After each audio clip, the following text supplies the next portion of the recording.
Tom here, back in Loft again, and it's been a while. It's been a bit too cold to be up here, to be honest. I haven't had any work done on the layout for a while. Like I say, it's too cold to do any painting or gluing or anything, which is what I intended to do. So I've been playing with the N-gauge layout. But with the recent news of Hattons and Warley, I was going to do a little running session video. So we start with Hattons. Shame it's gone. It's the sort of last model shop from Liverpool, even though it moved to Widnes. But there's plenty more out there, and you never know, the Hattons name might be saved because it's not actually gone bust or anything, it's just closing down. So you never know, there might be a future for it. I'm sure the rolling stock and locos that they built will find a new manufacturer to carry on. So we'll see.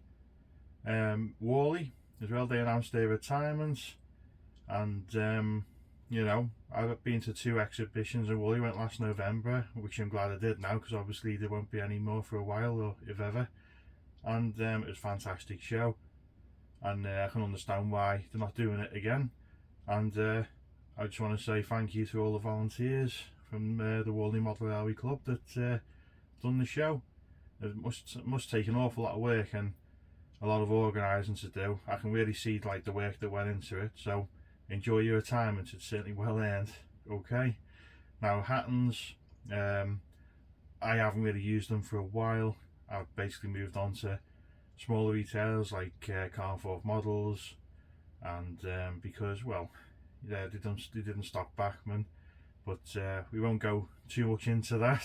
So but yeah, I wish all the staff well there, and hopefully they'll find something new, for a new challenge for themselves.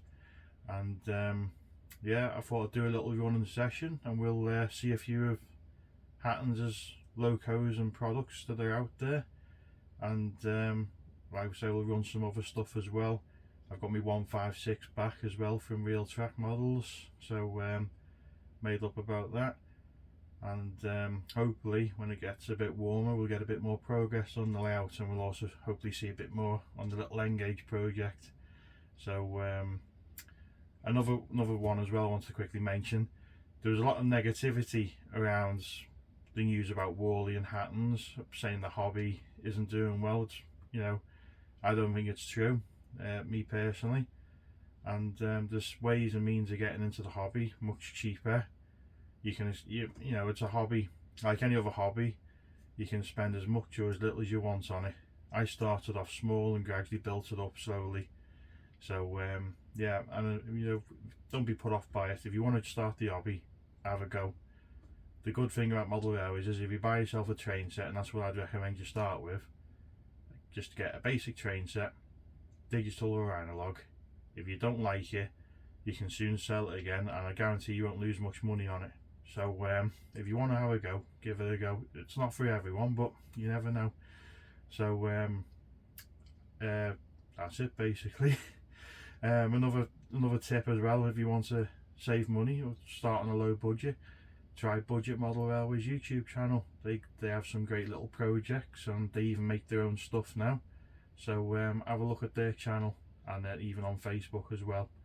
So again, just want to say you know, thanks to everyone who watches my channel again. So hope you enjoy the running session, and I'll see you soon for another video.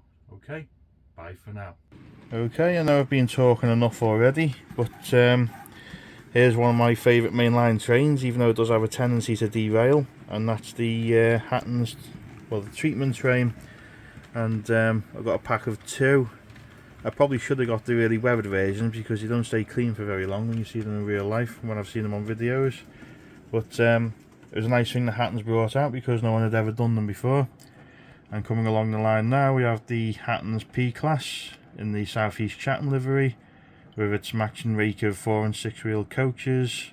Again, really fantastic models. The P-Class has been heavily upgraded. Again, it was very reasonable at the time. It was just under £100 for the analogue version. I've since had that sound and lights and so on fitted to it. Probably a good 4 years after buying it, to be honest. And like, the coach is really nice. The only negative thing you could say about the coaches is my crappy set track is that the lights can flicker sometimes. But other than that, they're very nice coach, very nicely detailed indeed. Again, we've got our Andrew Barclays over here. Some of my little favourite locos. We've got a little Barford over there, and it's in industrial, don't know if it's a Steelworks livery, but it looks really good, I think. This one's been weathered. Again, they were both bought pre-owned from Hattons, not too long after they were released, really. Would have been less than a year after they were released I bought them. This loco I don't think was actually made by Hattons, but it was when they first started getting into it, they went partners with DJ Models. It had a lot of bad, you know, a lot of negative comments about it, about the motor not being great, but touch wood, mine's been pretty good. It's also been heavily upgraded. And then we've got Coronation over here, which is I believe is at Carnforth, Steamtown, and it's just privately owned. It just runs up and down the tracks there when the owner wants to.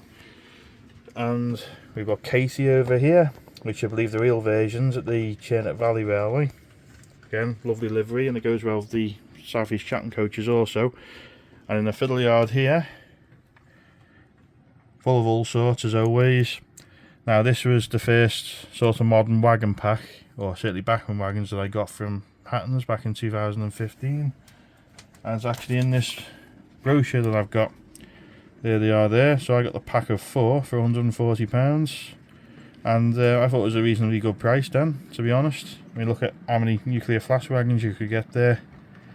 So, but again, you see them second hand now for less than £40 a pack, so not too bad. Oh, we got a little bit of a derailment there. I don't know what it is about these wagons. They just don't like the Hornby Express points, or any Hornby points, pretty much. It might be because the class 1 or the class 20s is slightly faster than the other, maybe. Anyway, let's get back to the running session.